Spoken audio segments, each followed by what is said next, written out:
অনেক দোকানদার দোকান বন্ধ করে মাহফিল শোনার জন্য আসবে, অর্থাৎ আলোচনার মাঝখানে কোনো ডিস্টার্ব করা যাবে।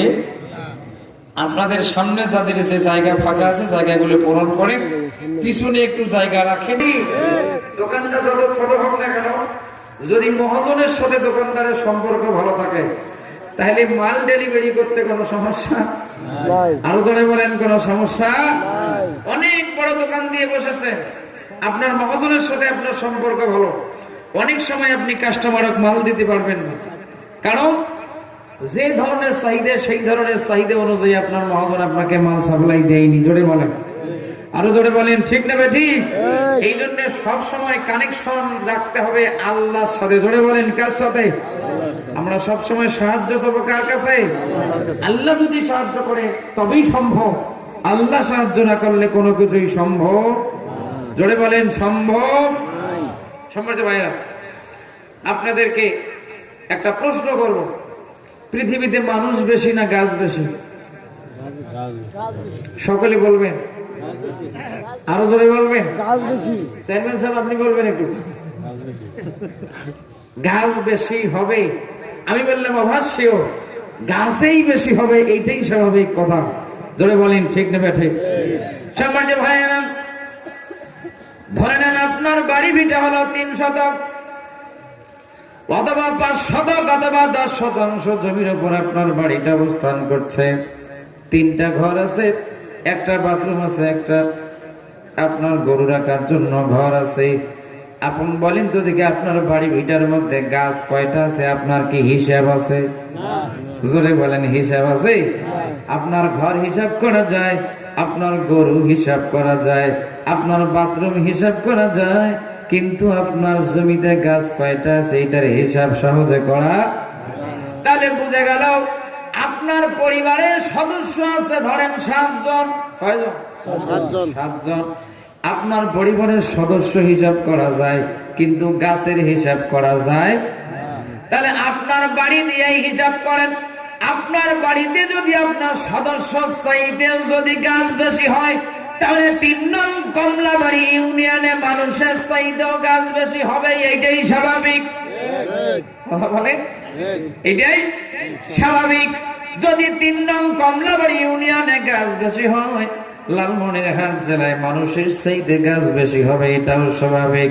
যদি তাই হয় রংপুর বিভাগে মানুষের চাই গাছ বেশি হবে, এটাও স্বাভাবিক।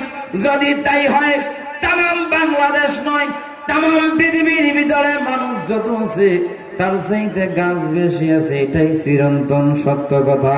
জোরে বলেন, ঠিক কিনা? কেন এত দূর পর্যন্ত নিয়ে গেলাম?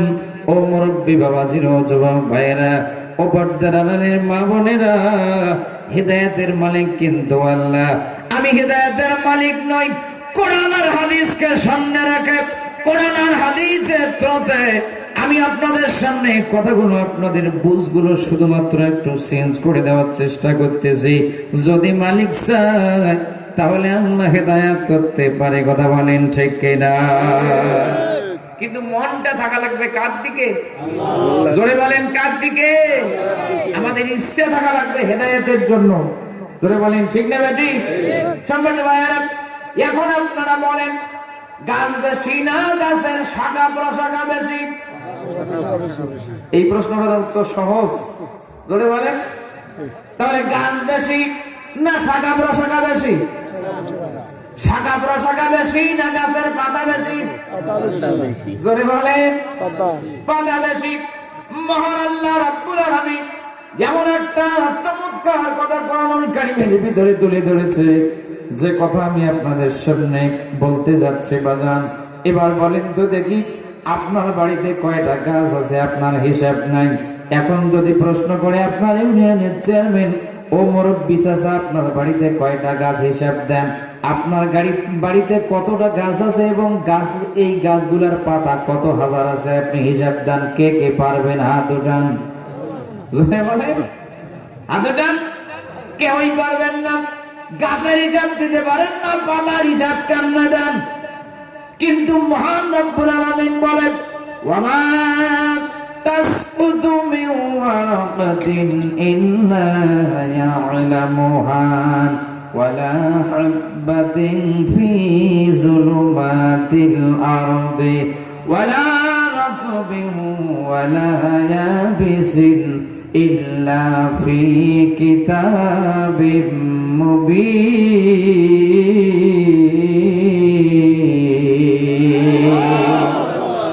আল্লাহু আকবার জোরে বললে খুশি হবে কে? আমি তেলাওয়াত করছি কার আয়াত? আল্লাহর বাণী তেলাওয়াত করেছে। আল্লাহু আকবার একটু জোরে বলেন, জবান খুলে বলেন আল্লাহু আকবার। আল্লাহু আকবার। সম্মানিত ভাইয়েরা, আল্লাহ রাব্বুল আলামিন বলে, বান্দারা শোনো, তুমি গাছ গাড়ো, তুমি গাছের হিসাব জানো না। তুমি গাছ গাড়ো, তোমার গাছের ডালের হিসাব জানো না। তুমি গাছ গাড়ো, তোমার গাছের পাতার হিসাব জানো না। শুধুমাত্র তাই নয়, আপনার জীবনে আপনি কত ওয়াক্ত তাহাজ্জুদের নামাজ পড়েছেন আপনার কি জানা আছে? আপনার সেটাও জানা নাই। আপনি কতদিন থেকে নামাজ পড়তেছেন সেটাও জানা নাই। আপনি জীবনে কত ওয়াক্ত নফল নামাজ পড়েছেন সেটাও জানা নাই। কিন্তু আল্লাহ রাব্বুল আলামিন বলে, বান্দা ও বান্দি শুনো না, পৃথিবীর ভিতরে মানুষের চাইতেও গাছ বেশি, গাছের চেয়েও গাছের ডাল বেশি, ডালের চাইতেও ডালের পাতা বেশি। সেই পাতাগুলোর ভিতর থেকে এক সেকেন্ডের ভিতরে কত কোটি পাতা দুনিয়া ঝরে যায়, কত ডাল ভেঙে যায়, কতগুলো পাতা মরে যায়। আমি আল্লাহ রাব্বুল আলামিনের কাছে পুঙ্খানুপুঙ্খানু হিসাব আছে, বলেন সুবহানাল্লাহ। যে আল্লাহ ডালের হিসাব রাখতে পারে, যে আল্লাহ পাতার হিসাব রাখতে পারে, আপনার মতো বেনামাজির হিসাব কি আল্লাহ রাখতে পারে না? জোরে বলেন।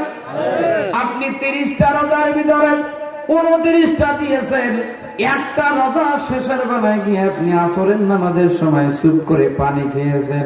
আপনার স্ত্রী জানে না, আপনার মা জানে না, আপনার বাবা জানে না।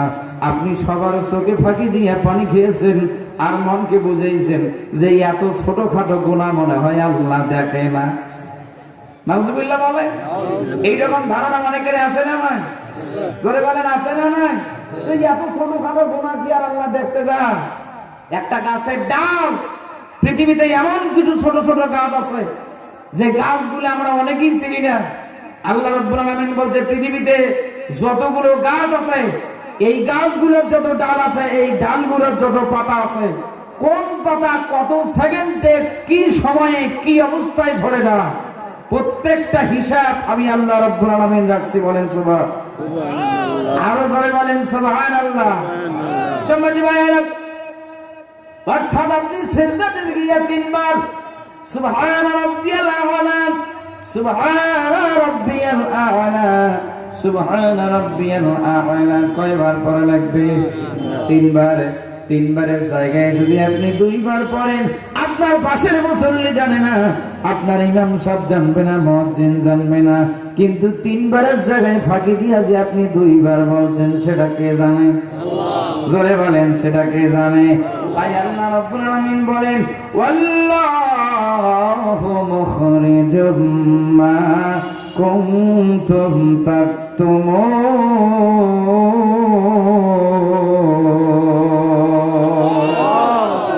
আল্লাহ রাব্বুল আলামিন বলেন, ও নবীজি মানুষদেরকে জানায় দেয়, হাসরের ময়দানে মানুষের দুনিয়ার জীবনে যত পাপ আর পুণ্য আছে, ভালো কর্ম খারাপ কর্ম, আমি আল্লাহ রাব্বুল আলামিন সবগুলো পাই টু পাই হিসাব করে তাদের সামনে আমি উপস্থাপন করব।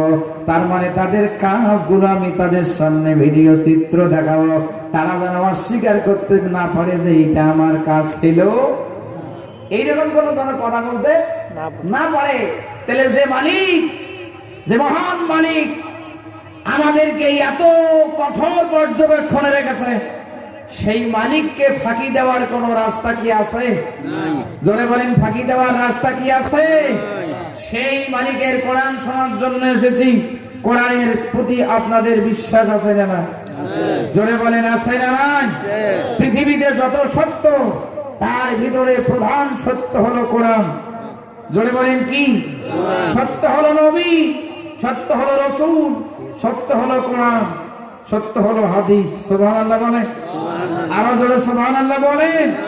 এই কোরআনের প্রতি কোনো সন্দেহ প্রায় 1500 বছর হয়ে যাচ্ছে, আজও এই কোরআনের প্রতি কোনো মানুষ চ্যালেঞ্জ গ্রহণ করতে পারে? জোরে বলেন পারে? সম্মানিত ভাইয়েরা, মস্তানগড় পার হয়ে বাগোপাড়া খোলার ঘাট যাওয়ার পূর্বে একটি তেলের পাম্প, সেই তেলের পাম্পটা পার হয়ে হাতের ডান পাশে একটি কবরস্থান। আপনারা অনেক সময় ঢাকায় যান, ঘুমাতে ঘুমাতে যান, লক্ষ্য করেন না। তথ্য দিলাম, খোঁজ নিয়ে একটু দেখবেন। যেহেতু আমার মসজিদের পাশের ঘটনা, ফললাইন রাস্তার কাজ চলার কারণে রাস্তার দুই ধারে খনন কাজ চলতেছে। অনেক কবরস্থান স্থানান্তরিত করা হচ্ছে, অনেক মানুষ, অনেক কবরস্থানে হাড় পাওয়া যাচ্ছে, হাড্ডি পাওয়া যাচ্ছে, মাথা চুল পাওয়া যাচ্ছে। কিন্তু একটা কবরস্থান খনন করতে গিয়ে একটি মাত্র লাশ 32 বছর পূর্বে মারা গিয়েছে একজন কোরআনের হাফেজ। বলেন সুবহানাল্লাহ। কত বছর? 32 বছর পূর্বে মারা গেছে। 32 বছর পরে তার কবরে স্থানান্তরিত করার সময় ওখানকার স্থানীয় মানুষ, তার বন্ধু বান্ধব যারা ছিল, সকলেই সাক্ষী দিয়েছে তার লাশ এমন অক্ষত অবস্থায় পাওয়া গেছে, মনে হয় ওই হাফেজে কোরআনের লাশ আজকেই কেবল মারা গেছে। বলেন সুবহানাল্লাহ। কাপড়ের কাপড়টা মনে হয় আজকে নিয়ে আসা হলো। সুবহানাল্লাহ বলবেন না? কিসের বরকতে? জোরে বলেন, কিসের বরকতে? শুধু কোরআনটা অন্তরে সিটিং ছিল, কোরআনের আমল ছিল, যার কারণে আল্লাহ কোরআনের সম্মানের কারণে ওই হাফিজি কোরআনের সম্মানকে নষ্ট করেনি। সুবহানাল্লাহ বলেন। আরো জোরে সুবহানাল্লাহ বলেন। জামতলা মাদ্রাসা কোরআনের হাফিজ তৈরি হোক, হাদিসের আলেম তৈরি হোক, এটা জান্নাতে যাওয়ার একটা কারখানা, জান্নাতি মানুষ বানানোর একটা কারখানা। সুবহানাল্লাহ বলেন। আরো জোরে সুবহানাল্লাহ বলেন।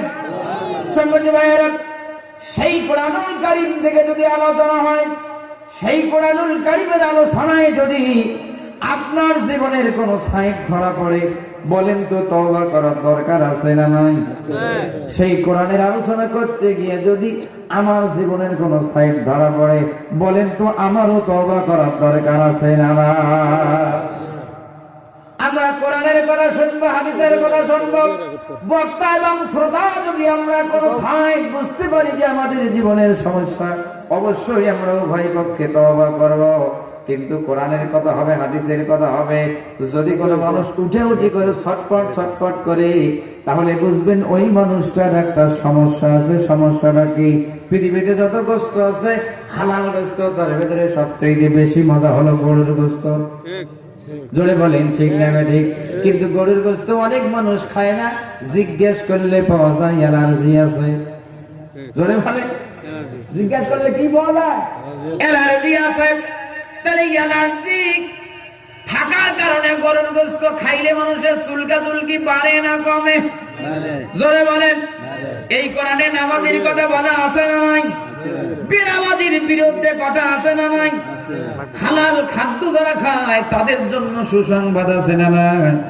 আর যারা সুদের ব্যবসা চালায় তাদের বিরুদ্ধে কথা আছে না না? তাহলে সুসংবাদও আছে, দুঃখের সংবাদও আছে।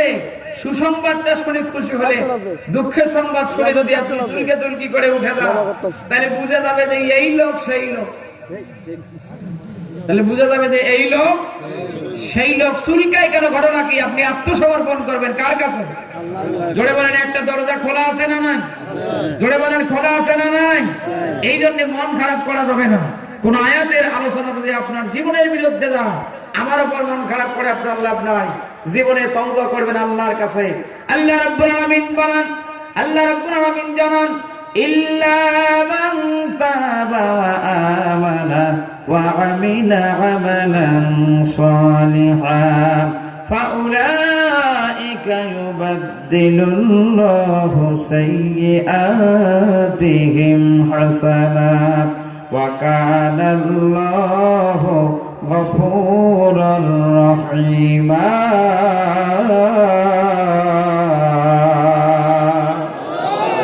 আল্লাহ জানেন, তবে যারা ঈমান আনবে আর ঈমান আনবে আর নেক কাজ করবে। এই তিনটা কাজ যারা করবে সেই মানুষগুলোর জীবনের যত পাপ আছে এই পাপগুলোকে আমি আল্লাহ রাব্বুল আলামিন নতুন সওয়াব দ্বারা পরিবর্তন করে দেব। বলেন সুবহানাল্লাহ। আলোচনা করার পরে আপনি বুঝলেন যে আমি একজন পাপী। আপনি যদি মনে মনে ঈমান আনেন, জীবনের ফাইনাল সিদ্ধান্ত নিয়ে যদি আল্লাহর কাছে তওবা করেন আর যদি নেক কাজ করা শুরু করে দেন, আল্লাহ বলছে তুমি পাপের বোঝা নিয়ে এসেছো, আমি তোমার সওয়াবের বোঝা মাথায় দিয়ে বাড়ি পাঠিয়ে দেব। বলেন সুবহানাল্লাহ। আরো জোরে বলেন সুবহানাল্লাহ। আরো জোরে বলেন সুবহানাল্লাহ। কিন্তু সমস্যাটা কি জানেন? সমস্যাটা হলো আমরা ওয়াজের ময়দানে যতক্ষণ থাকি ততক্ষণ মনে হয় আমাদের মতো ভালো মানুষ আর কেহ, কিন্তু ওয়াজের ময়দান থেকে উঠে যাওয়ার পরে আগামীকাল দেখা যাবে আমরা যেই আর। কথা বলেন ঠিক না বেঠিক? আরো জোরে বলেন ঠিক না বেঠিক? আমার ভাইয়েরা এইদিকে একটা বড় এক মা তার মেয়েকে বাড়ির পাশে শাকের ক্ষেত শাক উঠানোর জন্য পাঠাইছে। শাক উঠাতে গিয়ে মেয়ে নাই, দীর্ঘক্ষণ ধরে মেয়ে না। শাক উঠাতে উঠাতে উঠাতে একটা স্বর্ণের টুকরে পেয়েছে। বলেন তো মেয়েটা খুশি না ফেজা? জোরে বলেন। এই মেয়ে এখন চিন্তা করছে শাক আর উঠা যাবে না, আমার এখন কাজ করতে হবে। এই স্বর্ণের টুকরোটা অপরিষ্কার, পাশে নদী আছে, একটু পরিষ্কার করে নিয়ে আসি, এইটাই আমার আজকে সারা দিনের ইনকাম। স্বর্ণ পাইলে আপনি খুশি হবেন না বেজার হবেন? জোরে বলেন। আমার বন্ধুগণ, সরদলা নদী স্রোতের সাথে স্বর্ণের টুকরাটা পরিষ্কার করতে গিয়া এক পর্যায়ে স্বর্ণের টুকরা স্রোতের সঙ্গে চলে গেছে। কিছুক্ষণ পরে মা বাড়ির থেকে বের হয়ে ডাক দেয়, বিলকিস মা কোথায় গো? শাক উঠানোর জন্য তো এত সময় লাগার কথা ছিল না, কিন্তু কিছুক্ষণ পরে দেখা যাচ্ছে ক্লান্ত হয়ে মেয়ে শাকের খেতে নয় নদীর পার থেকে আসতেছে। যুবতী মেয়ে, সন্দেহ আছে না নাই? জোরে বলেন আছে না নাই? মা শাসন করতে গিয়ে বলল, বেটি পাঠালাম এক জায়গায়, তুমি গেছো আর এক জায়গায়, ঘটনা কি? মেয়ে বলছে আম্মু ধোয়ার চাইতে না ধোয়াই ভালো। প্রশ্ন করলো কি আর উত্তর দিল কি? মেয়ে বলছে আম্মু ধোয়ার চাইতে না ধোয়াই ভালো। মা ডাক দিবার লগে ঠিক বললাম কি আর তুমি আনসার দাও কি? বলছে আম্মু আমি পাগল নই, আমি আসলেই সত্য কথা বলছি, ধোয়ার চাইতে না ধোয়াই ভালো। মা বলছে কি ধোয়ার চাইতে না ধোয়াই ভালো? মেয়ে একই কথা বলে, আর কোনো কথা বলে না। ডান গালে এক থাপ্পড়, বাম গালে এক থাপ্পড়, দুই থাপ্পড়ের মাথায় বলছে বেটি বল, যদি সত্য কথা না বলো তাহলে তোমার বিচারটা কঠিন হয়ে যাবে। এবার মেয়ে ডাক দি বলে আম্মা আমি শাক উঠাইতে গিয়ে একটা স্বর্ণের টুকরা পেয়েছিলাম, নদীতে ধুইতে গিয়ে পড়ে গেছে, এই জন্য জীবনের সব কথা মনে হারে গেছে। একটা শিক্ষা মনে থাকলো, সেইটা হলো ধোয়ার চাইতে না ধোয়াই ভালো। শিক্ষাটা কি? ধোয়ার চাইতে না ধোয়াই ভালো। এবার মা ডাক দি বলে বেটি এত বড় কঠিন কথা আমার শোনাইলি কেন? এই কথা তো আমার শোনার চাইতে না শোনাই ভালো ছিল। এই কথা আমার শোনার চাইতে কি? এটা তো টেনশনের কথা, এত সাংঘাতিক কথা আমার শোনা লাগে। তাহলে একই বাড়িতে স্লোগান দুই ধরনের। মেয়ে বলে ধোয়ার চাইতে না ধোয়াই ভালো, আর মা বলে শোনার চাইতে না শোনাই ভালো। স্বামী কিছুক্ষণ পরে ঘুম থেকে উঠে বলছে বিলকিসের মা ভাত কই? এবার বিলকিসের মা ডাক দি বলছে স্বামী শোনার চাইতে না শোনাই ভালো। বলেন তো মেজাজ গরম হবে না নরম হবে? বলে স্বামী বলছে ভাত কই, স্ত্রী বলে শোনার চাইতে না শোনাই ভালো। স্বামী বলছে কি কথা কি তুমি শুনবি না? বলে না শোনার চাইতে না শোনাই ভালো। এক দুই পেটনের পরে বাড়ি দেওয়ার পরে স্ত্রী ক্লান্ত হয়ে গেছে। এবার স্বামী চিন্তা করলো আমার মেয়ে তো কোনোদিন কাজ করাই না। মেয়েকে ডাক দিয়ে বলছে মা তুমি একটা বাপের একটা সন্তান, তোমার দিয়ে কোনো কাজ করাই না, তোমার মা যেহেতু বেয়াদবি করতেছে তাই তুমি একটা প্লেট পরিষ্কার করে নিয়ে আসো, আমি ভাত নিজে নিয়ে খাবো। মেয়ে বলছে আব্বু ধোয়ার চাইতে না ধোয়াই ভালো। মেয়ে বলছে আব্বু ধোয়ার চাইতে কি না ধোয়াই ভালো। এবার স্বামী পড়ে গেছে বিপদে, স্ত্রীও কথা শোনে না, সন্তানও কথা শোনে না। ফোন দিয়েছে ডাক্তারকে, ডাক্তারের সাথে পরীক্ষা নিরীক্ষা করার পরে ডাক্তার বলছে বাড়িওয়ালা ভাই আমাকে বিদায় দিলে আমি চলে যেতে চাই, আমার এখানে কোনো কাজ নাই, ডাক্তারকে বলছে প্রেসক্রিপশনটা দিয়ে যান। ডাক্তার বলে মনের দুঃখ বলবো কি, আপনার বাড়ি আমার এত কষ্ট করে আসা চাইতে না আসাই ভালো ছিল। কারণ রোগী তো একজনও নয়, রোগী একজনও নয়। সামনে ভাইয়েরা এইদিকে লক্ষ্য করেন, এখন আমাদের সবার কাছে কম বেশি মোবাইল আছে না নাই? জোরে বলেন, মোবাইল আছে। সকালবেলা হলে চায়ের দোকানে দেখবেন মোবাইলে ওয়াজ বাজে, হোটেলে ওয়াজ বাজে, রিক্সাওয়ালার কাছে ওয়াজ বাজে, ভ্যানওয়ালার কাছে ওয়াজ বাজে, অনেক সময় বাসে ওয়াজ বাজে, অনেক সময় অনেক জায়গাতে ওয়াজ বাজে। কথা বলেন ঠিক কিনা? অনেক রিক্সাওয়ালা সকালবেলা বের হয়, সন্ধ্যা পর্যন্ত অন্তত 5 জন বক্তার ওয়াজ শেষ করে। কথা বলেন ঠিক না ঠিক? কিন্তু রিক্সাওয়ালা যদি জিজ্ঞেস করেন নামাজ পড়ছেন, বলে এক ওয়াক্তও পড়ি নাই। আচ্ছা বলেন তো ওনার ওয়াজ শোনার চাইতে কি না শোনাই ভালো ছিল? জোরে বলেন, ওনার ওয়াজটা শোনার চাইতে না শোনায় ভালো ছিল। কারণ যে কারণে শোনা দরকার সেইটা উনি করেনি। জোরে বলেন ঠিক না ঠিক? যে কারণে শোনা দরকার ছিল সেইটা কাজ উনি করে। এইদিকে আমরা যারা আওয়াজ শোনার জন্য এসেছি, আজকে শেষ রাতে ফজরের নামাজ আছে না নাই? ফজরের নামাজ আছে। আর মাহফিল শোনার পূর্বে এশার নামাজ আমরা পড়েছি অনেকেই। যদি বলি যে সকলেই কি নামাজ পড়েছেন, অনেকেই হাত উঠাবে না লজ্জায়, কারণ নামাজ পড়েনি। বলেন তো দেখি, যারা নামাজ না পড়ে কোরআন শোনার জন্য এসেছে, আবার ফজরের নামাজটাও পড়বে না, আমি বলি এই শ্রোতার ওয়াজ শোনার চাইতে না শোনায় ভালো। উনি এসাও বললো না ফজরও, তাহলে উনি ওয়াজ শুনলো কি আর ওয়াজের বুঝলোটা কি? কথা বলেন ঠিক না ঠিক? আরো ধরে বলেন ঠিক না ঠিক? এই কারণে আর আমরা ফাঁকি দিতে চাই না, যেহেতু আল্লাহর চোখে ফাঁকি দেওয়ার কোন রাস্তা নাই। তাহলে আমরা আজ থেকে নামাজি হতে চাই কি চাই না? ধরে বলেন চাই কি চাই না? আমার বন্ধুগণ, এইদিকে লক্ষ্য করুন, আপনার জীবনের প্রত্যেকটা কাজের সাক্ষী আল্লাহ রাব্বুল আলামিন বলে, ওয়া কাফা বিল্লাহি শাহিদা।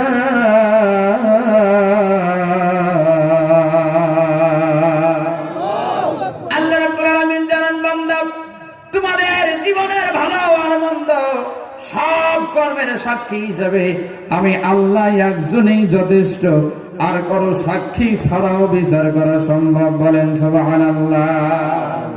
আল্লাহ চাইতে বড় সাক্ষী মানুষের জন্য আর কেহ নয়।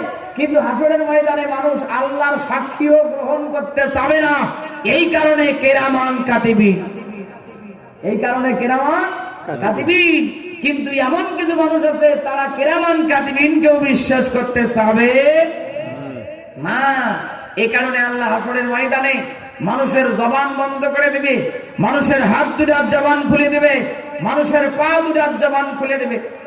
আর হাত আর পা আল্লাহর দরবারে সেদিন কথা বলবে।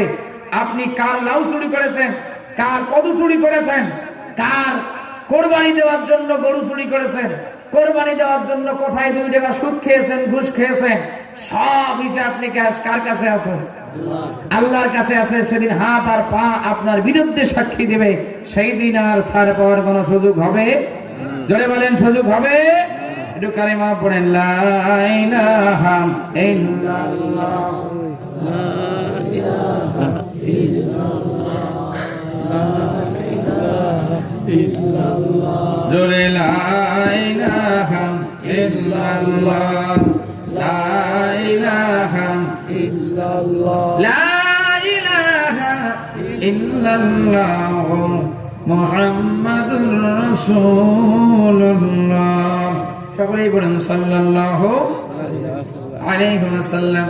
সম্মানিত ভাইয়েরা, পবিত্র কোরআন কারীমের 114টি সূরার ভিতরে আমি একটি সূরা থেকে কোরআনের আয়াত তেলাওয়াত করেছি। সেই সূরাটির নাম হলো সূরা আলে ইমরান। সূরার নাম কি? সূরার নাম আলে ইমরান। ইমরান হলো একটা পরিবারের নাম। জোরে বলেন কিসের নাম? ইমরান হলো একটা পরিবারের নাম। সম্মানিত ভাইয়েরা, সেই ইমরান পরিবার থেকে একজন সন্তান জন্মগ্রহণ করেছে, এমন পুণ্যবান সন্তান সেই সন্তানের নাম হলো মারিয়াম আলাইহিস সালাতু ওয়াস সালাম। সুবহানাল্লাহ বলেন। সম্মানিত ভাইরা, এইদিকে লক্ষ্য করুন। কেন সেই কথাগুলো একটু না জানলে আলোচনার মূল বক্তব্য বুঝবেন না। ইমরান একজন ব্যক্তি, ইমরানের স্ত্রী সহ একটি গাছের নিচে জীবনের আলোচনা করতেছে, জীবন সম্পর্কে আলোচনা করতে করতে করতে করতে গাছের আগালের দিকে দেখতেছে গাছের মগডালে একটা পাখি আর একটা বাচ্চা পাখিকে খাদ্য মুখে ঢুকায় দিচ্ছে। ইমরানের স্ত্রী আল্লাহর কাছে প্রার্থনা করতেছে, মালিক আমাদেরকে যদি এই বৃদ্ধ বয়সে যদি একটা সন্তান দান করো, আমরা নিয়ত করলাম এই সন্তান দিয়ে আমাদের কোনো খেদমত করায়া নেব না, এই সন্তানকে দিয়ে বাইতুল মুকাদ্দাসের খাদেম বানায়া দেব।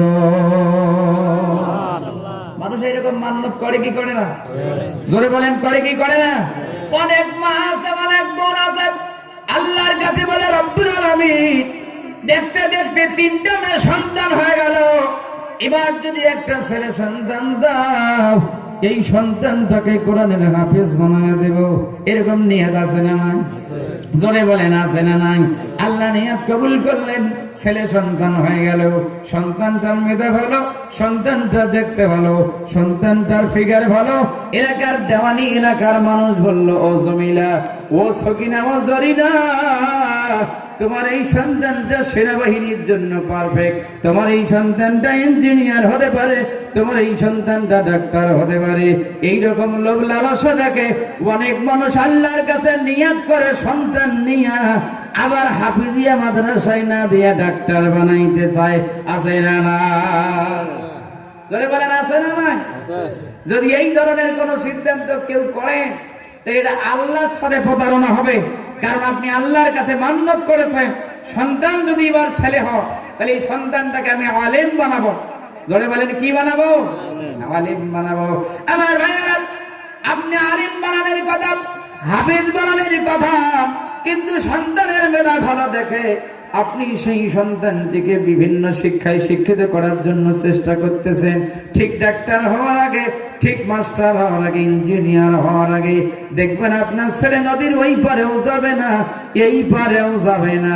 শেষে আল্লাহর কাছে কান দিবেন, মালিক সন্তান পেয়েও তো আমার কোনো লাভ হলো না। আল্লাহ বলে, বান্দি তোমার কি নিয়াতের কথা মনে নাই? যে নিয়াত করে সন্তান নিয়েছো, সেই রাস্তায় সন্তান না দিয়ে আর এক রাস্তায় দিয়েছো। এই কারণে তোমার মধ্য নদীর চুবয়া মারতেছি। তোমার হিসাব নিকাশ এখন মিলায় দেখো, ভুল তুমি করেছো। কথা বলেন ঠিক কিনা? নিয়াত যদি করে থাকেন, তাহলে সেই নিয়াতটা পূরণ করতে হবে ইনশাআল্লাহ। জোরে বলেন ইনশাআল্লাহ। আমার বন্ধুগণ, তাই ইমরানের স্ত্রী আল্লাহর দরবারে সন্তান কামনা করতেছে। বলেন তো দেখি, সন্তান দেওয়ার মালিক কে? আমরা অনেক সময় অনেক মানুষ অনেক ভণ্ডদের কাছে যায় সন্তান চাই। আছে না নাই? জোরে বলেন, আছে না নাই? অনেক ভণ্ডদের কাছে গিয়ে সন্তান চায়, যে ভণ্ডরা আসলে কোনোদিন সন্তান দেওয়ার মালিক হতে পারবে না। সন্তান বাজেট হয় কার পক্ষ থেকে? জোরে বলেন, কার পক্ষ থেকে? স্বামী আর স্ত্রী 50 বছর সম্পর্ক, দৈহিক মেলামেশা করার পরেও, স্বামী আর স্ত্রীর এই সহবাসের পরেও সন্তান আসেনি, এইরকম ইতিহাস আমাদের বাংলাদেশে আছে না না? জোরে বলেন, আছে না নাই? আমার ভাইয়েরা, তাহলে স্পষ্ট বোঝা গেল, একজন পুরুষ আর একজন মহিলার দৈহিক সম্পর্ক হলেই যে সন্তান হবে এটা নয়। সন্তান যদি আল্লাহ বাজেট করে হবে, আল্লাহ বাজেট না করলে সন্তান হবে না। যেই পরিবারের নামে একটা কোরআনের সূরার নামকরণ করা হয়েছে, সেই ব্যক্তিটা আল্লাহর মনোনীত ব্যক্তি না আল্লাহর অপছন্দনীয় ব্যক্তি? অবশ্যই মনোনীয় ব্যক্তি। তাহলে সেই মনোনীয় ব্যক্তিও আল্লাহর দরবারে কামনা করেছে, মালিক যদি আমাদেরকে একটা সন্তান দাও, এই বৃদ্ধ বয়সে সন্তানকে দিয়ে আমরা কোনো খেদমত নেব না। এই সন্তানটা তোমার বাইতুল মুকাদ্দাসে ঘর, এই ঘরের খাদেম হিসাবে আমরা নিবেদিত করব। এখন বলেন তো দেখি, ইমরানের স্ত্রী ছেলে সন্তান চেয়েছে না মেয়ে সন্তান চেয়েছে? জোরে বলেন। যদিও ছেলে আর মেয়ে উল্লেখ করে নাই, কিন্তু মসজিদের যেহেতু খাদেম বানাতেছে এখানে স্পষ্ট বোঝা যায় যে উনি একটা ছেলে সন্তান চেয়েছে। কথা বলেন ঠিক কিনা? আল্লাহ দোয়া মঞ্জুর করেছে, কিন্তু সন্তান হওয়ার পরে দেখা গেল সন্তানটা মেয়ে হয়েছে। কি হয়েছে? সন্তানটা মেয়ে হয়েছে। ইমরান আর ইমরানের স্ত্রীকে পরীক্ষা করার জন্য আল্লাহ ছেলে সন্তানের জায়গায় মেয়ে সন্তান দিয়েছে। দেখি তার নিয়ত পূরণ করে কি করে না, দেখি তার নিয়তটা পূরণ করে কি করে না। এবার স্বামী আর স্ত্রী টেনশনে পড়ে গেল। আমরা আল্লাহর কাছে চাইলাম একটা সন্তান, যদিও ছেলের কথা বলিনি, কিন্তু মসজিদের খাদেম যেহেতু বানাতে চেয়েছি, নিঃসন্দেহে আমাদের মনের কামনা বাসনাটা একটা ছেলে সন্তান ছিল। ও রব্বুল আলামিন, আমরা ছেলে দেখবো না মেয়ে দেখবো না, আপনি যেহেতু পরীক্ষার জন্য একটা মেয়ে সন্তান দিয়েছেন, সেই সন্তানটার নাম রাখা হলো মারিয়াম। নাম রাখা হলো কি? সন্তানের নাম রাখা হলো মারিয়াম। এবার মারিয়ামের স্ত্রী ডাক দিয়ে বলল, স্বামী, ও প্রাণের স্বামী, আমাদের দাম্পত্য জীবন শেষ প্রান্তে গিয়ে আল্লাহর দরবারে মান্নত করে একটি সন্তান যেহেতু হয়েছে, আমাদের এই মান্নত পূরণ করতে কোনো কম বেশি করা যাবে? কম বেশি করা যাবে না। আমরা এই মেয়ে সন্তানটাকে বাইতুল মুকাদ্দাসের খাদেম বানায় দেব। সেই সময়ে বাইতুল মুকাদ্দাসের খাদেম ছিলেন হযরত জাকারিয়া আলাইহিস সালাতু ওয়াস সালাম। নাম কি? জাকারিয়া আলাইহিস সালাতু ওয়াস সালাম। আর জাকারিয়া হলেন ইমরানের ভাইরা। জাকারিয়া কে? ইমরানের ভাইরা। আর মারিয়ামের মা আর মারিয়ামের খালা, অর্থাৎ মারিয়ামের খালা ছিল জাকারিয়া নবীর কাছে, আর মারিয়ামের মা তো হলো ইমরানের কাছে। অর্থাৎ মারিয়ামের বাবার নাম হলো ইমরান আর মায়ের নাম হলো না, অর্থাৎ ইমরান হলো মারিয়ামের বাবা আর মারিয়ামের খালা হচ্ছে জাকারিয়া নবীর কাছে। সুতরাং জাকারিয়া আর ইমরান হচ্ছে ভাইরা। ভাইরা বোঝেন? সম্মানিত ভাইরা, স্বামী আর স্ত্রী মেয়ে সন্তানটিকে নিয়ে চলে গেলেন জাকারিয়া নবীর কাছে। ডাক দিয়া বললেন, নবীজি, আপনি তো বাইতুল মুকাদ্দাসের একজন ইমাম, আপনি তো বাইতুল মুকাদ্দাসের প্রতিনিধি, আপনি তো বাইতুল মুকাদ্দাসের ইমামতি করতেছেন। আমরা নিয়াত করেছি, সন্তান চেয়েছি আল্লাহর কাছে, বাইতুল মুকাদ্দাসের খাদেম বানাবো। মনে যদিও ছেলের কথা ছিল, প্রকাশ করিনি। আল্লাহ মেয়ে দিয়েছে, তাও আমরা এই নিয়াত পূরণ করব। কেমনি পূরণ করা যায়? এবারে জাকারিয়া নবী ডাক দিয়ে বললেন, ও ভাইরা, যেহেতু নিয়াত করেছো, তোমার নিয়াত পূরণ করা লাগবে। এবার এই বাইতুল মুকাদ্দাস থেকে পূর্ব দিকে, বাইতুল মুকাদ্দাস থেকে পূর্ব দিকে সামনের দিকে একটা কামরা তৈরি করা হলো। আর মারিয়ামকে বলা হলো, মারিয়াম, তুমি এই কামরায় অবস্থান করবে। যখন মসজিদে মানুষ থাকবে না, সবাই আমরা চলে যাব, তখন এই মসজিদের যতটুকু খাদেমগিরি করা যায়, যতটুকু মসজিদের কাজ করা যায়, যতটুকু পরিষ্কার পরিচ্ছন্নতার কাজ করা যায়, তুমি করবে। এরকম করতে করতে দেখতে দেখতে আল্লাহ রাব্বুল আলামিন মারিয়ামের কাছে জিবরাইল আলাইহিস সালাতু ওয়াস সালামকে পাঠিয়ে দিলেন। আল্লাহর কুদরতি কায়দায় প্রস্তাব দেওয়া হলো, মারিয়াম, তোমার পেটে আল্লাহ রাব্বুল আলামিন একটা সন্তান তৈরি করার জন্য সিদ্ধান্ত নিয়েছে। বলেন সুবহানাল্লাহ। এখন তো মনে করবেন যে হুজুর, মারিয়ামের তো বিয়ে হয় নাই, সন্তান হয় কেমনে? এখানে একটা বিশাল শিক্ষা আছে। আপনি যদি মনে করেন যে আমি বিবাহ করেছি জন্য আমার সন্তান হয়েছে, তাহলে এটা পাপ হয়ে যাবে। ধরে বলেন কি হয়ে যাবে? পাপ হয়ে যাবে। অনেক বিবাহিত মানুষের সন্তান নেই, আপনি বিবাহ করেছেন জন্য সন্তান হয়েছে, এই বিশ্বাস করা যাবে? সন্তান দান করেছে কে? ধরে বলেন, সন্তান দান করেছে কে?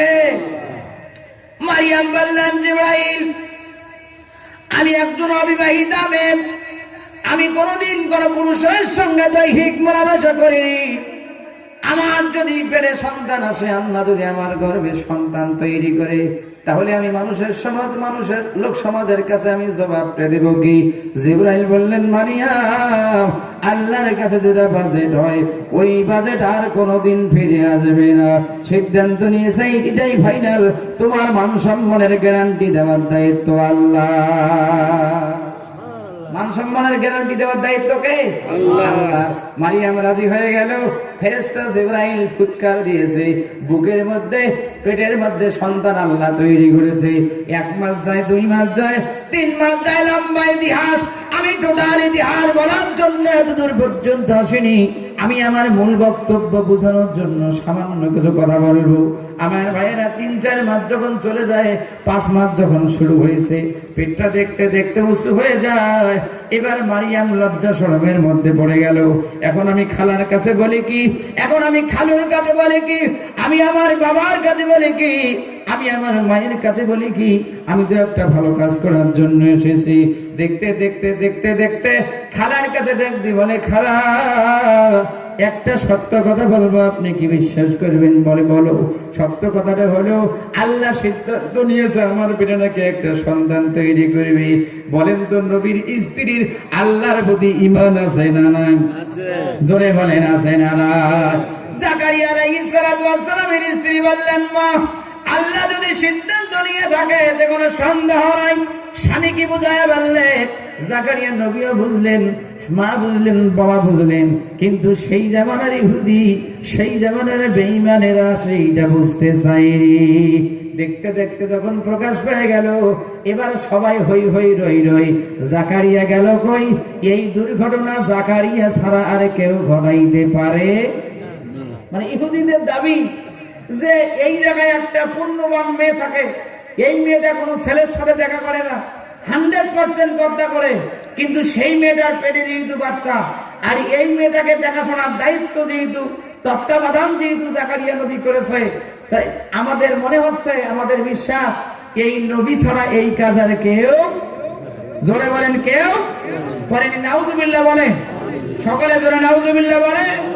আমার মায়েরা, ইহুদিরা জাকারিয়া আলাইহিস সালাতু ওয়াস সালামকে বাইতুল মুকাদ্দাস থেকে বের করলেন, বিচারের সম্মুখীন করলেন।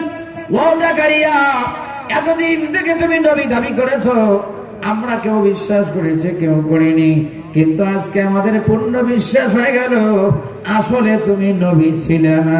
তুমি যদি নবী হইতা, কোনদিন এই অপকর্মে তোমার সঙ্গে, এই অপরাধ তোমার দ্বারাই সংগঠিত হতো না। জাকারিয়া নবী বললেন, বাইতুল মুকাদ্দাসের কসম, আল্লাহর কসম, আমি একজন নবী। আল্লাহর সিদ্ধান্তে মারিয়ামের পেটে সন্তান আল্লাহ তৈরি করেছে। বিশ্বাস করে ইহুদিরা, একজন পয়গাম্বর কখনো জিনায় অংশগ্রহণ করতে পারে না। তাহলে নবীদের উপরেও জিনার অপবাদ এসেছিল। আজকে আলেম ওলামাদেরকে, নবীদের ওয়ারিসদেরকে দমন করার জন্য আজও বিভিন্ন ধরনের অপবাদ দেওয়া হচ্ছে। জোরে বলেন ঠিক না ঠিক? আরো জোরে বলেন ঠিক না ঠিক?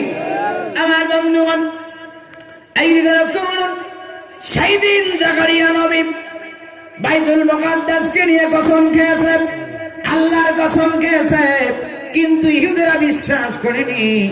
আজও এই বাংলাদেশের জমিনে শুধু নয়, তাম পৃথিবীর জমিনে অনেক জবরদস্ত আলেম ওলামাকে বেইজ্জতি করার জন্য এই ইহুদির বংশধরেরা অনেক সময় আলেম ওলামা বিপদে ফেলার জন্য এই কাজগুলা বিভিন্ন অপবাদ দিচ্ছে।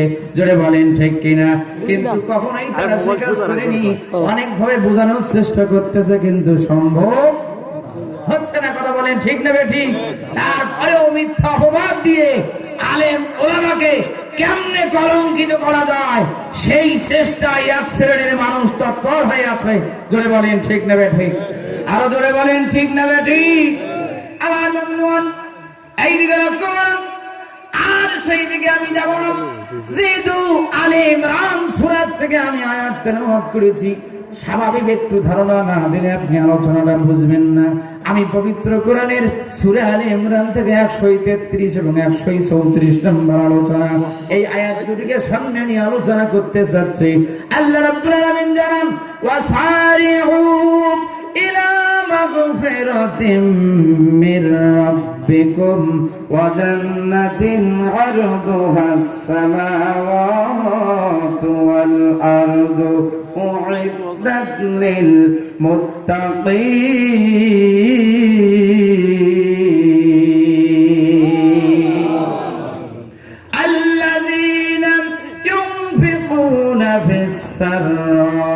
والضراء والكاظمين الغيظ والعافين عن الناس والله يحب المحسنين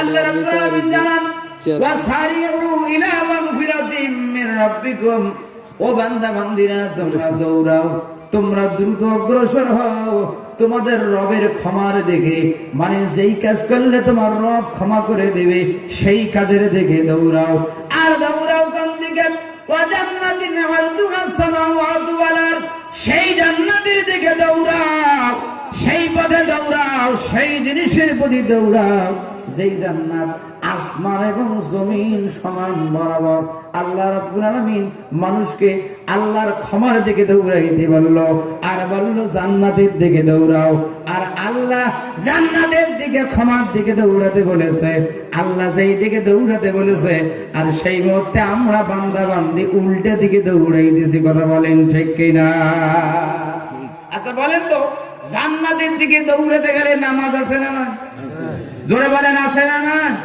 জান্নাতের দিকে দৌড়াতে গেলে হালাল খাদ্য আছে না না জান্নাতের দিকে দৌড়াতে গেলে সুদের ব্যবসা করা লাগবে কি লাগবে না জোরে বলেন জান্নাতের দিকে দৌড়াতে গেলে সুদের ব্যবসা করা যাবে জোরে বলেন যাবে জান্নাতের দিকে দৌড়াতে গেলে মানুষের 1% জমি বেদখল করে খাওয়া যাবে না জান্নাতের দিকে দৌড়াতে গেলে মেয়ের অংশ মেয়েকে দিতে হবে ছেলের অংশ ছেলেকেই দিতে হবে মেয়ের অংশ ছেলেকে দিয়া মেয়েকে এসে করে বোঝানো যাবে না যার অংশ যতটুকু প্রাপ্য বুঝে দিতে হবে মেয়ের অংশ মেয়ে যদি তার ভাইকে দেয় সেটা তার ব্যাপার কিন্তু কোনো জুলুম করা যাবে না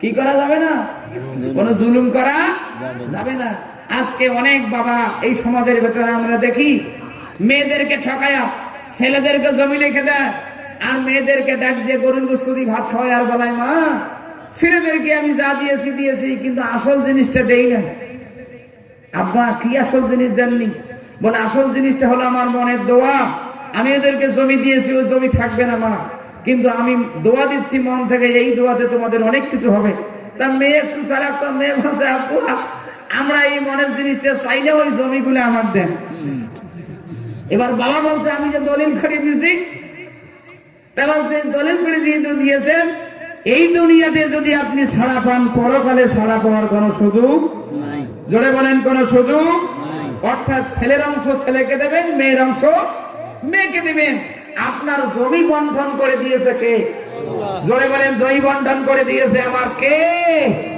আল্লাহ রাব্বুল আলামিন কোরআনের ভিতরে মেয়ে কতটুকু সম্পদ পাবে আপনার স্ত্রী কতটুকু সম্পদ পাবে আপনার ছেলে সন্তান কতটুকু সম্পদ পাবে পুঙ্খানুপুঙ্খানু কোরআনের মধ্যে বর্ণনা করেছে তারপরেও আপনার কলম উল্টা দিকে চললো কেন এই জন্য হাসরের ময়দানে জালেমের কাতারে নাম দাঁড় করাবে কিসের কাতারে আপনি জুলুম করেছেন আপনার স্ত্রীর প্রতি 2 আনার অংশ আপনি দেননি বলছেন বিবি সন্তানের প্রতি সব দিয়ে দিলাম তোমার দোয়া দিয়ে দিলাম তোমার সন্তান তোমাকে দেখবে সন্তান তার মাকে দেখবে সেটা আপনার দেখার বিষয় না 2 আনার অংশ যেটা পায় সেটা দিয়ে আপনাকে করতে হবে এই ধরনের কোনো 2 নম্বরই করে পরকালে মাপ পাওয়ার কোনো সুযোগ নাই জোরে বলেন কোনো সুযোগ নাই জান্নাতের দিকে দৌড়াতে গেলে অনেক কাজ করতে হবে জান্নাতের যত কাজ জান্নাতে যাওয়ার জন্য কোরআনে যত কাজ আছে সব কাজ আল্লাহ এই আয়াতের ভিতরেই করতে বলেছে বলেন সুবহানাল্লাহ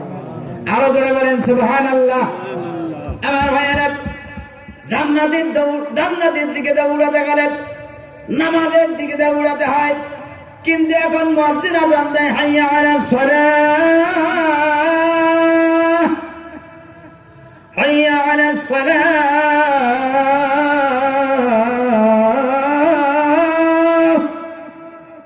হাইয়া আলাল ফালাহ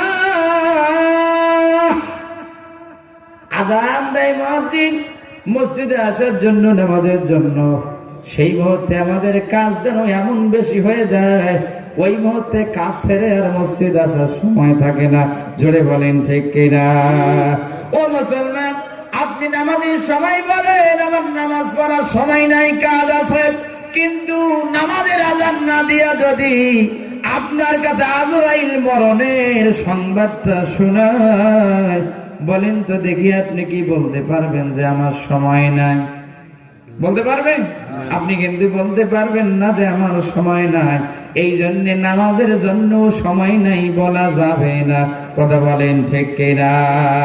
কার লাগিয়া কান্দ মানুষ, আজ তুমি কার লাগিয়া হাসো? ওরে এই পৃথিবীর মালিক যিনি,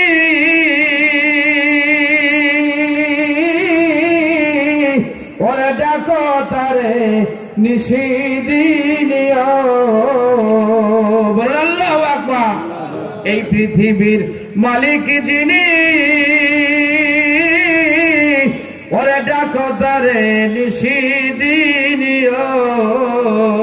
ওরে যার হাতে তোর জীবন মরণ, ওরে যার হাতে তোর জীবন মরণ, তুমি তাকেই সেজদা করো। কার লাগিয়া কান্দ তুমি, আজ কার লাগিয়া হাসো? কথা বলেন ঠিক কিনা? আমরা কার জন্য শুনি, আমরা কার জন্য দৌড়াই? যাদের জন্য দৌড়াই তারা কি আমাদের আপন হবে? একটা বার চিন্তা করেন, আপনার মেধা খুলে যাবে। আপনার একটা পেটের জন্য আপনি চুরি করতে পারেন না, আপনার একটা পেটের জন্য আপনি ডাকাতি করতে পারেন না। আপনি একবার ভাবেন, নিঃসন্দেহে আপনি ডাকাতি করেন আপনার পরিবারের জন্য। ধরে বলেন ঠিক না বেটি? আপনি ডাকাতি করেন আপনার সন্তানকে একটা 3 তলা বিল্ডিং করে দেওয়ার জন্য, কিন্তু কি লাভ হবে আপনার? আপনার কি কোনো লাভ হবে? আপনার কোনো লাভ হবে?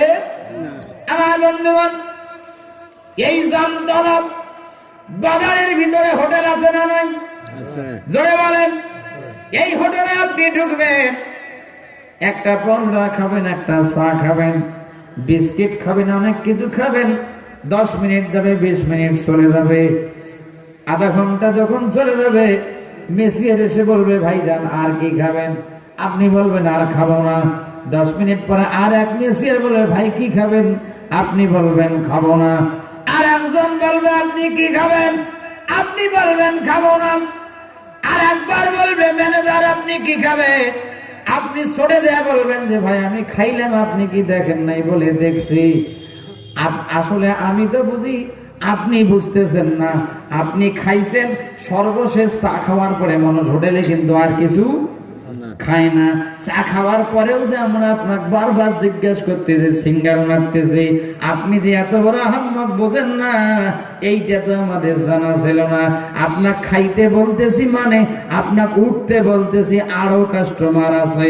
কথা বলেন ঠিক কিনা? কারণ এই চেয়ারটা শুধু আপনার নয়, চেয়ারটা শুধু আপনার নয়। এই চেয়ারে আপনি 30 মিনিট বসে থাকবেন, আপনি উঠে গেলে আর একজন কাস্টমার বসবে, উনি 30 মিনিট থাকবে। উনি উঠে গেলে আর একজন কাস্টমার আসবে, ভাই উনি চলে গেলে আর একজন কাস্টমার আসবে। আপনার এই জামতলা বাজারে যারা ব্যবসা করতেছে এরাই চিরজীবন ব্যবসা করবে তা নয়। এরা মরে যাবে, আর একজন ব্যবসায়ী আসবে, উনি একদিন মরে যাবে, আর একজন ব্যবসায়ী আসবে। জামতলা মাদ্রাসা থাকবে, মুহতামিম মারা যাবে, আর একজন মুহতামিম হবে। একজন হাফেজ মারা যাবে, আর একজন হাফেজ যুক্ত হবে। তার মানে এই দুনিয়া আপনি অনন্তকালের জন্য আসেননি, এই দুনিয়াতে আপনি চিরজীবনের জন্য আসেননি। একদিন না একদিন আপনার মরণের ঘন্টা বেজে যাবে। আপনি যেহেতু মরেই যাবেন, সেহেতু চুরি করার দরকার নাই, আপনার ডাকাতি করার দরকার নাই, আপনার 3 তালা করার দরকার নাই, আপনার 2 তালা করার দরকার নাই, আপনার দুর্নীতি করে মানুষের সম্পদ অন্যায় হবে গ্রাস করারও দরকার নাই। কারণ যাদের জন্য অন্যায় করবেন তারা তো আপনার কোনো বিপদে সাড়া দেবে না। জোরে বলেন দেবে? হাজরের ময়দানে আল্লাহ যখন আপনাকে জাহান্নামের ফয়সালা দিয়া বলবে বান্দা যাও, জাহান্নামের মধ্যে চলে যাও, আপনি জাহান্নামের দিকে যাবেন। আপনার যাওয়ার পথে রাস্তার দুই ধারে আপনার আত্মীয় স্বজন দাঁড়িয়ে থাকবে, আপনার ছেলে সন্তান মেয়ে সন্তান থাকবে, আপনার স্ত্রী থাকবে। তাদেরকে ডাক দিয়ে বলবেন, ও সন্তান, তোমার জন্য আমি 3 তালা করতে গিয়ে চুরি করেছি, আমি ডাকাতি করেছি, আমি ছিনতাই করেছি, আমি অনেক অপরাধ করেছি, যার কারণে আজকে আমার জাহান্নাম হয়ে গেছে। ও বাবা, তুমি কি পারো আজকে আমার একটু উপকার করার জন্য? আপনার সন্তান বলবে, বাবা সব বলো, এই কথা বলো না, আমি আজকে তোমার কোনো উপকার করতে পারবো না। স্ত্রী বলবে, আমিও কোনো উপকার করতে পারবো না। তাহলে আপনি কেন চুরি করতে গেলে, কেন ডাকাতি করতে গেলে, কেন দুর্নীতি করতে গেলে, কেন সুদের ব্যবসা করে 3 তালা করতে গেলে? আপনার 3 বেলা সাদা ডাল ভাত খেয়ে যদি 5 ওয়াক্ত নামাজ পড়ে হালাল খাদ্য খেয়ে আল্লাহর ইবাদত বন্দেগী করে যদি দুনিয়া থেকে বিদায় হতে পারেন, আপনার 2-4 তালার দরকার নাই।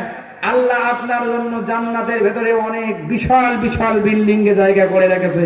বলেন সুবহানাল্লাহ, আরো জোরে বলেন সুবহানাল্লাহ। আল্লাহ রাব্বুল আলামিন বলেন, উইদ্দাত লিল মুত্তাকিন, আমি সেই জান্নাত তৈরি করে রেখেছি মুত্তাকিনদের জন্য। কারা মুত্তাকিন হবে? মুত্তাকিনদের আসলে কাজগুলো কি হবে? আল্লাহ রাব্বুল আলামিন জানান, আল্লাযীনা ইউনফিকুনা ফিস সাররাই ওয়াদ দাররাই ওয়াল কাযিমিনাল গায়যা ওয়াল আফিনা আনিন নাস। আল্লাহ রাব্বুল আলামিন জানান, ও বান্দা বান্দি, তোমাদের ভিতর থেকে যারা আল্লাহর পথে ব্যয় করবে সচ্ছল অবস্থায় এবং অসহায় অবস্থায়। কি অবস্থা? সচ্ছল অবস্থায় এবং অসহায় অবস্থা, মানে অভাবের সময়ও দান করবে, আবার ধনী অবস্থায়ও দান করবে। এই মানুষদের জন্য জান্নাত আল্লাহ তৈরি করেছে। বলেন সুবহানাল্লাহ, আরো জোরে বলেন সুবহানাল্লাহ। সম্মানিত ভাইয়েরা, এই মাহফিল খানা করার জন্য যেই যুবকেরা উদ্যোগ নিয়েছে, এই মাহফিলটা করতে খরচ গেছে না যায়নি? জোরে বলেন, গেছে না যায়নি? এই প্যান্ডেলটা সাজাতে খরচ হয়েছে, মাহফিলটা পরিচালনা করতে খরচ হয়েছে। আপনাদের কাছে খুব বেশি আবেদন নয়, যাদের কাছে যা আছে, যাদের কাছে যা আছে এই মাহফিলের জন্য, এই মাহফিলের খরচের জন্য আল্লাহর পথে, কোরআনের পথে ব্যয় করার নিয়তে কর্তৃপক্ষ আপনাদের কাছে যাচ্ছে, রুমাল নিয়ে যাচ্ছে আপনাদের কাছে। আপনাদের কাছে যা আছে 100, 250, 1000, 2000, 500, 700, 600, যাদের কাছে যা আছে, মহিলা প্যান্ডেলে মা বোনদের কাছে, মা বোনেরাই কালেকশন করবে। আপনাদের কাছে যুবক ভাইয়েরা যাবে, আপনাদের কাছে একটু পকেটে হাত দেন, কার কাছে কি আছে সেটা আপনি কোরআনের মাহফিলের জন্য একটু দান করবেন, এই ওয়াজ মাহফিলের উদ্দেশ্যে দান করবেন। কার জন্য মা নাই, কার জন্য বাবা নাই, বাবার নিয়াত করে, মায়ের নিয়াত করে রুহের মাগফিরাতের জন্য আমরা দোয়া করব। আল্লাহ যেন আপনার পিতামাতার কবরগুলো জান্নাতের বাগান বানায় দেয়। সকলেই বলেন আল্লাহুম্মা আমিন। কর্তৃপক্ষের ভাইরা কোথায়? কর্তৃপক্ষের ভাইরা কোথায়? এই ভাই, আপনার কাছে রুমাল আছে না? আপনি রুমালটা নিয়ে আরেকজনকে নিয়ে একটু কালেকশনটা করেন, যান 2-3 দিন একটু যান, 2-3 জন, 2-3টা রুমাল নিয়ে 1-2 মিনিটের মধ্যে, 1-2 মিনিটের মধ্যে যাবেন। অনেকের মা নাই, অনেকের বাবা নাই, অনেকের ভাই নাই, অনেকের বোন নাই, আত্মীয় স্বজন মৃত্যুবরণ করেছে। আল্লাহ যেন আপনাদের আত্মীয় স্বজনের কবরগুলো জান্নাতের টুকরো বানায় দেয়। সকলেই বলেন আল্লাহুম্মা আমিন। সেই তো জানে মায়ের ব্যথা, ওরে মানাই রে জাত, মা বিনে এই দুনিয়ার সবই অন্ধকার, ভাইরে সবই অন্ধকার। সেই তো জানে মায়ের ব্যথা, ওরে মানাই রাজার, মা বিনে এই দুনিয়ার সবই অন্ধকার, ভাইরে সবই অন্ধকার। ওরে মায়ের ব্যথাই কেঁপে ওঠে আরো খোদার, জান্নাত রয়েছে মাগো চরণে তোমার, জান্নাত রয়েছে মা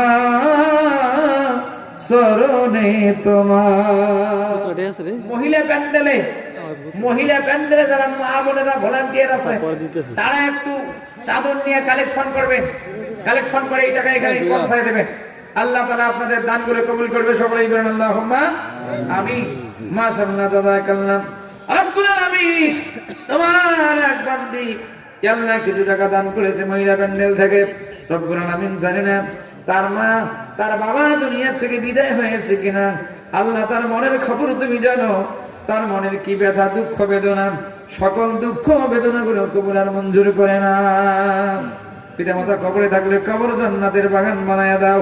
রব্বুল আলামিন হাজেরা বেগম দান করেছে স্বামীর সুস্থতার জন্য, রব্বুল আলামিন তার স্বামীকে সেবায় হাজেরা কামেলা দান করো। সকলেই বলেন আল্লাহুম্মা আমিন। বাইরে যাচ্ছেন কেন? টাকা থাকলে দান করবেন, না থাকলে দান করবেন না। আপনি যাচ্ছেন কারণ শেষ মোনাজাত অন্তত করে যাবেন।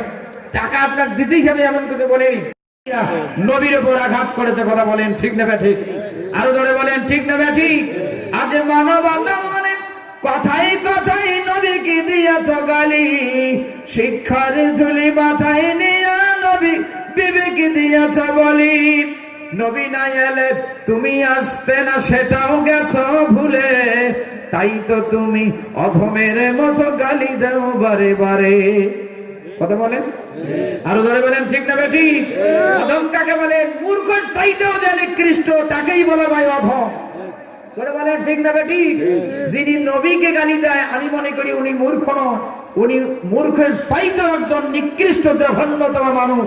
কারণ যিনি হলেন আন্তর্জাতিক নবী, সমস্ত বিশ্ব জগতের নবী, যিনি হলেন সাইয়্যিদুল মুরসালিন, ইমামুল মুরসালিন, সকল নবী এবং রাসূলগণের যিনি ইমাম, সুবহানাল্লাহ বলেন। তাকে যদি কোনো মানুষ গালি দেওয়ার দুঃসাহস করে আমি মনে করি উনি শুধু মূর্খ নয়, উনি মূর্খর চাইতেও অধম। মূর্খের চাইতেও কি? তাই তো তুমি অধমের মতো গালি দাও বারে বারে। মোরা মুসলিম হয়ে নবীর অপমান সইতে কবু চাইনি, তাই তোমাদের প্রতিবাদ আর কথাগুলো বেআইনি। মানবতা চাইনি আমি, এই মানবতা পাইনি আমি সেই মানবতা। কথা কোন ঠিক না বেটি? আজ মানবতা মানে সোনার ছেলে মাকে দেয় না ভাত। কথা বল। অনেক MA pass, degree pass, IA pass, BA pass ছেলেরাও মাকে ভাত দেয় না, আছে না না? অনেক মূর্খ ছেলেও মাকে ভাত দেয় না, আছে না না? আজ মানবতা মানে সোনার ছেলে মাকে দেয় না ভাত, খুদায় মায়ের অশ্রু ঝরে মনহারে কাটে রাত। এদিকে আবার মেহমানদারি চলছে দিনে রাতে, এদিকে আবার মেহমানদারি চলছে দিনে রাতে। মুরগির রান জোর করে দেয় শাশুড়ি আম্মার পাতে। কথা আরো জোরে বলেন ঠিক না বেটি? শাশুড়ি আম্মার বিরুদ্ধে আমি বলিনি, শাশুড়ি আম্মা একজন সম্মানের পাত্র, ওনাকেও সম্মান করতে হবে, কিন্তু আপনার মাকে বঞ্চিত করে না। জোরে বলেন ঠিক না বেটি? এদিকে আবার মেহমানদারি চলছে দিনে রাতে, মুরগির রান জোর করে দেয় শাশুড়ি আম্মার পাতে। এই সভ্য সমাজে মায়ের অপমান দেখিতে আমি চাইনি, এই সভ্য সমাজে মায়ের অপমান দেখিতে আমি চাইনি, তাই তো আমার প্রতিবাদ আর কথাগুলো বেআইনি। মানবতা চাইনি আমি, এই মানবতা পাইনি আমি সেই মানবতা চাইনি আমি, এই মানবতা পাইনি আমি সেই মানবতা। কথা বলেন ঠিক না বেটি? জান্নাতে যাওয়ার জন্য পিতামাতার সেবা করার দরকার আছে না না? আমি একটা বৃদ্ধাশ্রমে গেছিলাম, আমার সৌভাগ্য হয়েছিল সেই বৃদ্ধাশ্রমে গিয়ে অনেক বয়স্ক বৃদ্ধ বাবাদের সঙ্গে কথা বলেছি। আইরে চোখের পানি, কান্না আমাদের থামা যায় না। আমি বললাম বাবা কাঁদেন কেন? বলে তোমার চেহারা দেখে আমার কান্না আসলো। আমি বললাম আমি কি অন্যায় করলাম? উনি বলল বেটা তুমি আমার সঙ্গে কোনো অন্যায় করনি। আমার 4টে ছেলে, একজন অফিসার সরকারি চাকরি করে, আর একজন ব্যাংকে চাকরি করে, আর একজন ইলেকট্রিশিয়ান বড় একটা বিজনেস করে, আর একজন সংসার দেখে। 4টে ছেলে থাকতেও আমার বাড়ির জায়গা হয়নি, আমাকে বৃদ্ধাশ্রমে রেখেছে। ঈদের দিন আমাকে খাদ্য দিয়ে যায়, খাদ্য ভেতরে যায় না। আমাকে বৃদ্ধাশ্রমে না রেখে যদি তাদের সংসারে রেখে ওরা বস্তু দিয়ে খাইতো, আমাকে যদি একটু আলু ভর্তা দিয়ে ভাত দিত, আমার আলু ভর্তা লাগতো না, লবণ দিয়ে খেয়ে ছেলেদের মুখ দেখতে আমার শান্তি পেতাম। কথা বলেন ঠিক কিনা? এমন ছেলেও আমাদের বাংলাদেশে আছে না নাই? জোরে বলেন আছে না নাই? তারাই আবার সমাজে মাথা উঁচু করে করে মানবতার বড় দাবিদার হয়ে দাঁড়িয়েছে। কথা কম আরো জোরে বলেন ঠিক না ঠিক? বিশ্বাস করেন মুসলমান, আল্লাহর নবী বলেছেন জান্নাতের ভিতরে যাইতে গেলে আপনার মায়ের অভিশাপ, বাবার অভিশাপ থেকে মুক্ত থাকতে হবে, আপনার বাবা মার চোখের পানির থেকে এড়িয়ে চলতে হবে। আপনার কোনো আচরণে, আপনার কোনো কথাই যদি আপনার বাবা মা কষ্ট পায়, আপনার বাবা মা আপনাকে ক্ষমা করে না দিলে আল্লাহর জান্নাতে যাওয়ার জন্য সুস পরিমাণে কোনো রাস্তা খোলা থাকবে না। জোরে বলেন খোলা থাকবে। তাহলে সেই পিতামাতার সাথে খেদমত আমরা করতে রাজি আছি না না? সকলেই একটু হাত উঠায় বলেন খেদমত করতে রাজি আছি না নাই? আমরা পিতামাতার খেদমত করব যতটুকু সম্ভব। মা বোনদেরকে বলবো, অনেক সময় বেশিরভাগ মা বোনেরা বিবাহ করে কেবল স্বামীর বাড়িতে এসেছে, 8 দিন যাইতে না যাইতেই স্বামী কান পড়া দিয়ে বলে সংসার আলাদা করলে থাকি, না করলে থাকবো। জোরে বলেন আছে না না? অনেক মা বিচার দেয়, আমার ছেলে বিবাহের আগে ভালো ছিল, বিবাহের 1 বছর হয়ে গেল, এখন আমাকে আর দেখতে পারে না, আমাকে আর ভাত দেয় না, আমাকে আর কাপড় দেয় না। চেয়ারম্যান সাহেব আমার জন্য চিকিৎসার কোনো ব্যবস্থা করে না। তাহলে বলেন তো দেখি, বিবাহের পরে একজন মানুষ শুধু সংসারে বেশি হয়েছে, সেইটাই হলো ছেলের বউ। কথা বলেন ঠিক কিনা? তাহলে সেই বোনকে বলি, বোন আজকে আপনার স্বামীকে আপনি কান পড়া দিয়ে আপনার স্বামীর সংসারটা আলাদা করেছেন শুধুমাত্র একটা মানুষের, 2টা মানুষের পেট বড় করে দেখার জন্য। কিন্তু দেখতে দেখতে যে আপনার সংসারে আল্লাহ রাব্বুল আলামিন 7টা সন্তান দিয়েছে, বলেন তো 7টা পেটের বেশি না 2টা পেটের খাদ্য বেশি? 7টা পেটের খাদ্য বেশি। আপনি 2টা পেটের খাদ্যকে বেশি দেখেন, শ্বশুরকে বঞ্চিত করলেন, শাশুড়িকে বঞ্চিত করলেন, কিন্তু আল্লাহ আপনাকে 7টা সন্তান দিয়েছে।